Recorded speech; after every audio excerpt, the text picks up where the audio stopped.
Olá amigos do canal Cibertrônica. Hoje eu vou fazer um unboxing desse aparelho que acabou de chegar.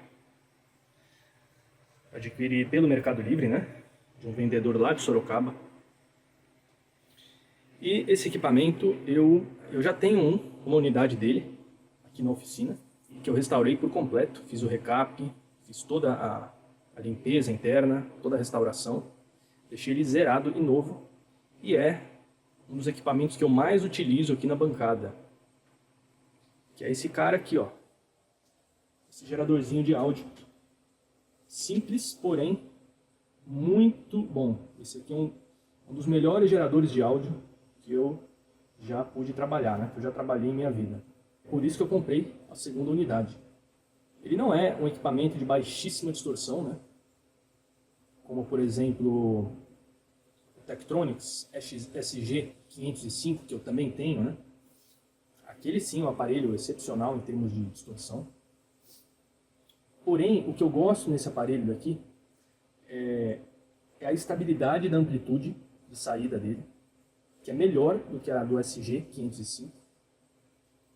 Ele tem um nível relativamente baixo de distorção, da ordem aí de 0,02%. E o mais legal dele é o fato que ele utiliza aqui no knob principal, né? Ou seja, o elemento que atua na mudança de frequência, porque é um oscilador RC, certo? Ou seja, um oscilador tipo ponte de Wien, né? Bem clássico o circuito. A maioria dos casos, né, dos equipamentos que utilizam essa técnica, como por exemplo o SG505 da Tektronix, né? O elemento que varia a frequência é um potenciômetro, então é a parte R aqui, da malha, né, da rede, RC.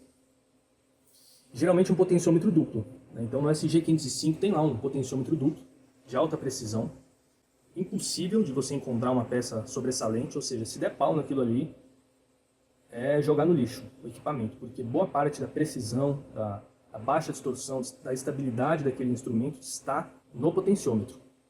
E aqui, ao invés de utilizar um elemento R variável, eles simplesmente utilizaram um capacitor variável. Só que isso tem um problema. Quem tem osciladores desse tipo e já conhece a fundo, né, mais a fundo, sabe que os equipamentos que utilizam capacitores variáveis como elemento aqui da malha RC para variar a frequência, eles têm intrinsecamente um nível alto de distorção. Um exemplo disso são estes dois osciladores que eu tenho aqui, que também são excelentes, os dois da HP, o 652 e o 654. Estes aqui, eles são osciladores do mesmo tipo, né, RC. Eles têm especificações diferentes daquele Kikusui, né, porque esse daqui vai até 10 MHz. Então são equipamentos voltados aí quase que para a faixa de radiofrequência, né? E eles também têm uma margem de atenuação muito maior. Esse daqui, por exemplo, o 652, ele vai até menos 70 dBm. E esse, que é o 654, você não só consegue escolher a impedância de saída, ele tem saída também balanceada, e ele vai até menos 90 dBm. Então, tem uma atenuador super preciso, ele é incrível para trabalhar com sinais de baixo nível, né? Baixíssimo nível de amplitude. E aqui também, ambos utilizam um capacitor variável aqui no knob, né, de frequência. E qual que é o problema? Eles têm um nível de distorção relativamente alto, tá? É na casa aí de 0,1 ou mais. Se não me engano, desse daqui, da última vez que eu medi, o melhor nível de distorção estava na casa do 0,2%. Então é o melhor que eles conseguem oferecer. Agora, aqui, esse aparelho também utiliza um capacitor variável. Ele vai, só que ele não chega até 10 MHz, ele vai só até 500 kHz. Mas para áudio isso é mais do que o suficiente, né? Ele vai desde 5 Hz até 500 kHz. Porém, ele tem um circuito, uma técnica super interessante, que ele consegue gerar sinais de baixa distorção, mesmo utilizando um capacitor variável. Então isso daí é que me chamou a atenção, né? Quando eu comprei esse primeiro, eu não punha tanta fé. Comprei ele às cegas. Você não encontra o esquema disso daqui. Você só encontra o manual. de instruções que tem uma seção ali no manual que explica a calibração, né, passo a passo, mas não dá detalhes do circuito, detalhes assim, em termos de esquema. Então é um tiro no escuro. Aí eu comprei esse primeiro, esse mesmo vendedor, anos atrás, né, se eu não me engano foi em 2021 que eu comprei esse daqui. E eu gostei tanto, já fazem aí 3 anos que eu venho utilizando, eu gostei tanto dele, que eu resolvi comprar a segunda unidade. E eu vou fazer a restauração completa, assim como eu fiz nessa daqui. Só que dessa vez eu vou filmar, vou fotografar e vou fazer um vídeo mostrando para vocês ele por dentro e todo o processo de restauração. Mas é um instrumento fantástico, fantástico mesmo. Eu fico impressionado com a precisão, com a estabilidade desse aparelho. Tem um nível de distorção relativamente baixo, né? Como eu já comentei, 0,02%. Então dá para trabalhar com vários equipamentos numa boa e ainda assim ter uma boa confiabilidade, né, nas medidas de distorção harmônica. Enfim, e é um equipamento simples, né? Ele é pequeno, ele ocupa pouco espaço assim, horizontal, né, e vertical. Então cabe bem aqui na bancada, né? Veja que ele é do tamanho aqui do 3314 da HP. Muito bem montado, muito bem feito por dentro. É um circuito relativamente complexo, né? Mas eu acho que vale a pena eu ter aí a segunda unidade, até como caso aí de danos, né? Que porventura possam ocorrer com uma das unidades. Então eu vou ter sempre aí um reserva, né? Eu utilizo tanto esse aparelho, para vocês terem uma ideia, que é o equipamento que eu mais uso aqui na bancada, né? Ele, o multímetro e um osciloscópio. Então assim, para calibrar gravadores, né, de áudio, equipamentos de áudio em geral, é extremamente necessário ter um bom oscilador senoidal, né? Gerador de funções dá para fazer? Até dá, mas em muitos casos, dependendo do equipamento, ele pede, né, que você tenha um equipamento capaz de gerar, um instrumento, né, capaz de gerar sinais de baixíssimos níveis, né, de baixo nível. Então aqui, ó, na casa de milivolts, né? E aí um gerador de funções, ele sofre um pouco, né? Esse 3314 nem tanto, ele tem um bom sistema de atenuação. Mas outros modelos de geradores não conseguem gerar sinais com magnitudes tão pequenas assim. E aí é que entra um oscilador RC. Então é bem bacana. Vamos lá fazer um unboxing. Aqui vamos ver, né? O vendedor ele garantiu para mim, né, que tá funcionando o aparelho. Colocou fotos, equipamento ligado, conectado a um osciloscópio. E dá para ver nas fotos perfeitamente, né, a senoide sendo gerada. Ele gera tanto senoide, que é o principal aqui. Tem esse atenuador, né, de 1, 2, 3, 4, 8, né, 8 níveis de atenuação. E ele também gera onda quadrada. Aqui. E o legal é que ele tem uma saída de sincronismo aqui. Então dá para você jogar lá no trigger, no canal de trigger do osciloscópio. Vamos abrir a caixa. Ele é bem pesadinho, né? Esse que é o ponto negativo. Mas tudo tem um custo, né? Se você quer qualidade, infelizmente vai ter um peso aí adicional, né?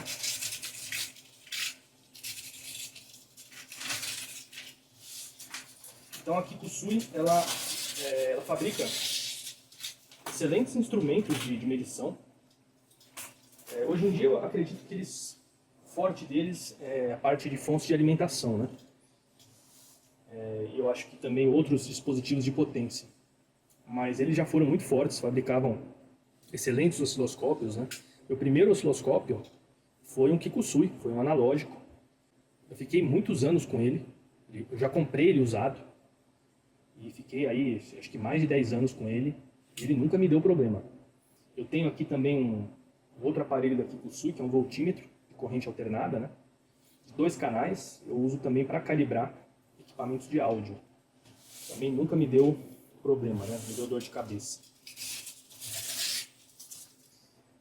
Então a Kikusui, como toda marca japonesa, né? Sobretudo nessa época aí dos anos 80, né? Como a Kikusui, a Líder, a Trio também, né? São marcas excelentes, podem comprar sem medo. Equipamentos feitos com uma qualidade muito grande. Toda atenção aos detalhes, né?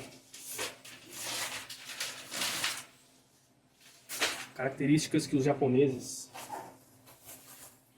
têm muito forte, né? Nos eletrônicos que eles fabricam, né? É a atenção aos detalhes, né? E a qualidade da manufatura, né?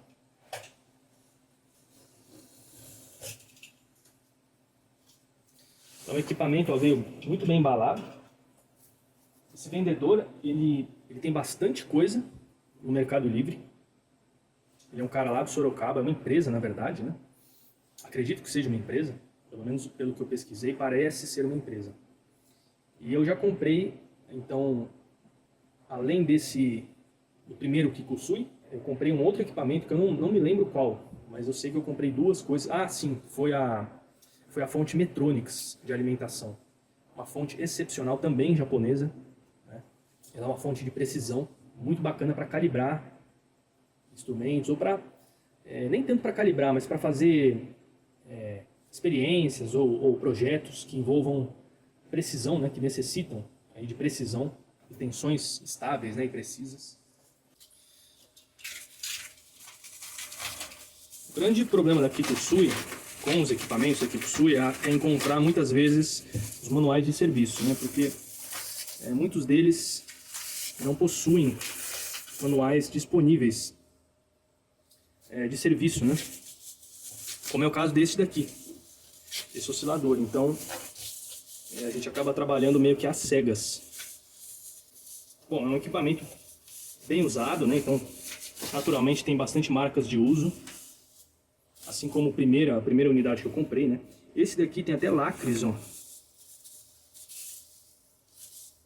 de segurança. Eu não sei se eles foram colocados pelo vendedor do Mercado Livre ou se já estavam antes. E também tem lacres aqui mais antigos, ó. E aqui, ó, bem legal. Olha só. Olha que interessante. Ele pertencia ao IAM, Instituto Amazonense de Metrologia. Então, a última data aqui de calibração dele é de 2014, válido até 2015. E ainda tem o lacre, ó, do LAM, desse IAM, né? IAM, Instituto Amazonense de Metrologia. Então, era equipamento que ficava no laboratório, né? Laboratório de metrologia, pelo visto. Isso é uma notícia melhor ainda, né? Porque ficava aí num ambiente controlado. Enfim, é diferente do equipamento que sai a campo, né? Que acaba tendo muito mais marcas de uso, né? Acaba sofrendo mais, né? Parece que está inteiro, né? Assim como a primeira unidade que eu comprei. Aqui na parte da frente, vamos ver a parte da frente.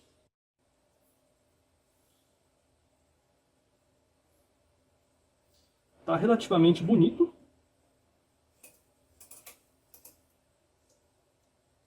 Vamos ver então se ele funciona, né? Afinal, no anúncio estavam, né, fotos, algumas fotos dele ligado e um sinal sendo mostrado na tela do osciloscópio. Aqui na parte traseira, olha que legal, ele tem um local para você enrolar o cabo de energia. Aqui vai o número de série. Ele funciona somente em 115 volts. O fusível. E terra. E aqui entrada para sincronismo externo. Esse aparelho ele consegue sincronizar em frequência, né, com outro equipamento. Então, se eu injetar um sinal externo aqui, eu consigo fazer ele de escravo, né? Então eu tenho outro aparelho gerando o sinal, trabalhando como mestre. Esse daqui trabalhando como escravo. Bem bacana, tá até que bonito assim, tem marcas de sujeira, obviamente, né? Mas nada muito grave, muito crítico. Vai dar um trabalhinho para fazer a restauração. O primeiro aparelho, eu fiz questão na época, né, de trazer componentes de fora, né, sobretudo capacitores, né? O que eu mais troquei aqui foram capacitores, né? Ele tem vários eletrolíticos e eu trouxe pela Mauser. Eu gastei uma grana na época porque eu trouxe via FedEx, né? A modalidade deles lá de frete. E aí já vem um imposto cobrado direto. Mas assim, eu fiz questão de fazer isso porque, como é um instrumento que, na época em que eu comprei, eu já tinha a intenção de deixá-lo como principal gerador, né, de sinais da minha bancada. Então eu pensei, poxa, eu vou usar pra caramba e eu preciso de um equipamento funcionando aí e estável, né? E eu quero que ele dure o máximo possível. Nesse daqui eu fiz a mesma coisa, porém eu dei um gato aí, né, jeitinho brasileiro, por intermédio de um cliente meu, de um amigo de um cliente meu, que estava nos States. Eu comprei, mandei entregar lá, ele trouxe para mim os componentes de forma a não pagar imposto, né? Então vai ser bem bacana porque eu vou colocar também componentes de primeira linha desse instrumento, vai ficar novo. Bom, então eu liguei aqui o canal 1 do osciloscópio na saída de sincronismo, na saída auxiliar aqui. E o aparelho está ligado na lâmpada em série, né? Caso tenha algum problema, pelo menos eu vou proteger aí contra danos maiores, né?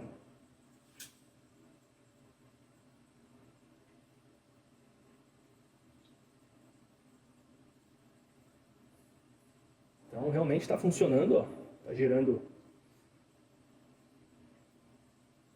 Temos mau contato aqui, isso é normal, né? Um equipamento que ficou tantos anos parado. Isso também acontecia com a primeira unidade que eu comprei, mas basta um bom limpa-contatos para resolver a situação. Olha, aparentemente está funcionando perfeitamente, viu? Estamos aqui na frequência de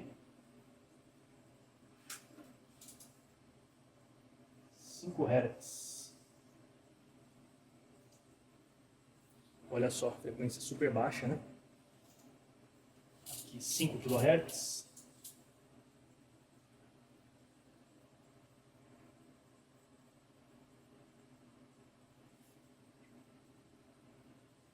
...50 kHz... ...500 kHz... ...é o máximo que ele chega, né? Vamos ver a saída principal, né? Porque essa é a saída auxiliar. Então vamos ver se a saída principal ele também está gerando sinais, né? Aqui eu tenho capacidade de atenuar o sinal, isso é bem legal.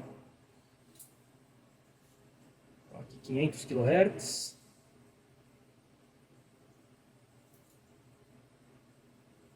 Aqui o mau contato está pegando um pouquinho. 50 kHz. Dá para ver que o atenuador está perfeito, né?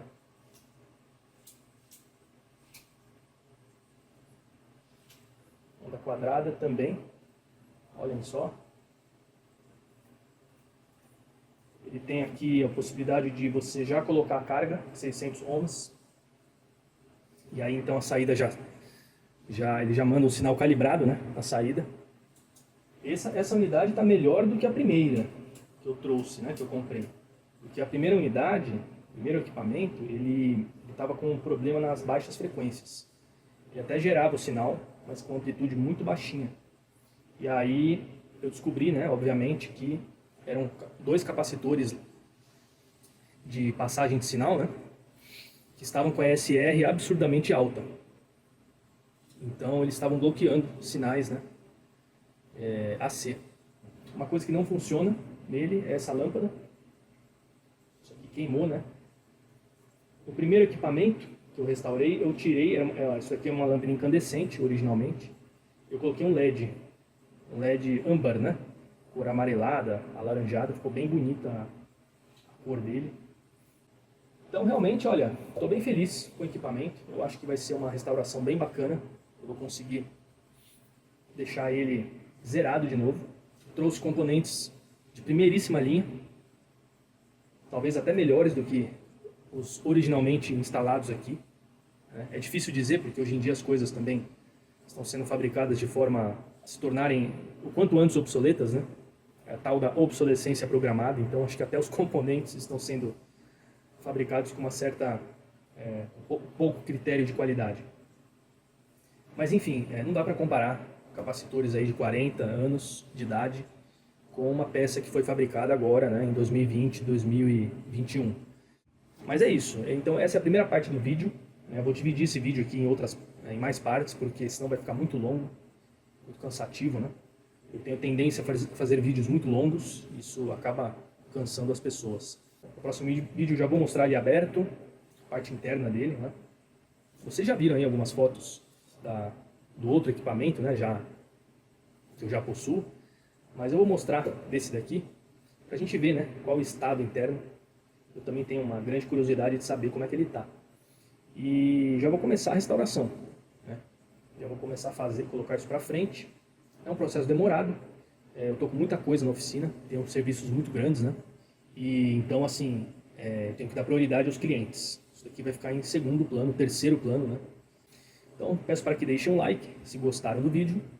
Se não, que escrevam aí os comentários, as críticas, sugestões, né? E até o próximo vídeo.